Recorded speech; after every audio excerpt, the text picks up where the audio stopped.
കുറ്റം പറയണ്ട രാജു.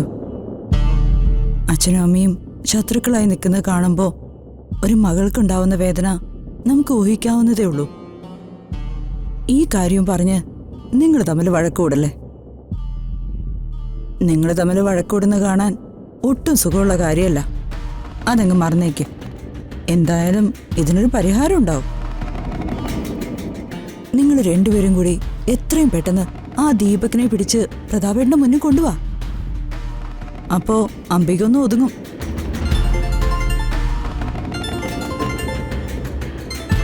അച്ഛനാ? ആ ഹലോ അച്ഛാ. ആ നിങ്ങൾ രണ്ടുപേരും ഇപ്പൊ എവിടെയാ മക്കളെ? ഞങ്ങൾ രണ്ടുപേരും ഇവിടെ ഉണ്ട്, വർമ്മ സാറിന്റെ വീട്ടില്. ആ എന്നാ നിങ്ങൾക്ക് രണ്ടുപേർക്കും കൂടി ഇവിടം വരെ ഒന്ന് വരാവോ? ആ വരാച്ചാ. ആ ശരിടാ.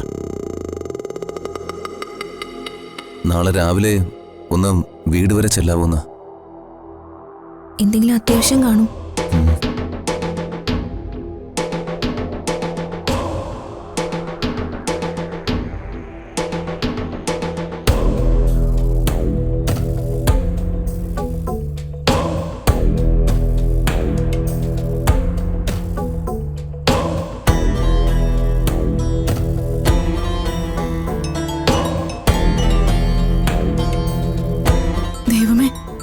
പ്രതാപേട്ടൻ,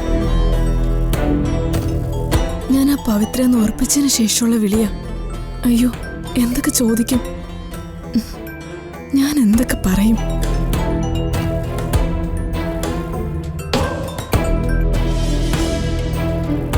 ഹലോ. അല്ല, സിസ്റ്റർ എന്താ തിരക്കിലാണോ? അയ്യോ അല്ല. പിന്നെന്താ വിളിച്ചിട്ട് ഫോൺ എടുക്കാൻ ഇത്ര താമസം? അത് ഫോൺ ചാർജിനിട്ടിരിക്കുമായിരുന്നു. എന്തായാലും എനിക്ക് ഒത്തിരി സന്തോഷമായി സിസ്റ്ററെ.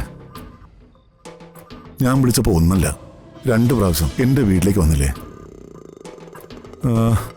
കുട്ടികൾ വീട്ടിലേക്ക് കൊണ്ട് വിടുമായിരുന്നല്ലോ, പിന്നെന്താ വഴിക്ക് വെച്ച് ഇറങ്ങിപ്പോയത്?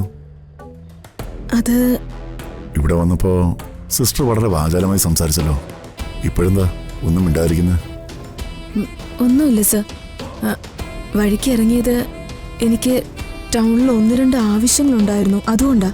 എന്തായാലും ഒരു വലിയ കടപ്പാടിന്റെ പേരിൽ തന്നെയാണെങ്കിലും സിസ്റ്റർ ഞങ്ങൾക്ക് എല്ലാവർക്കും വളരെയധികം ഇഷ്ടപ്പെട്ടു. സിസ്റ്റർ വലിയ അഭിമാനിയാണെന്നൊക്കെ എനിക്കറിയാം. അതൊക്കെ അങ്ങനെ തന്നെ നിൽക്കട്ടെ.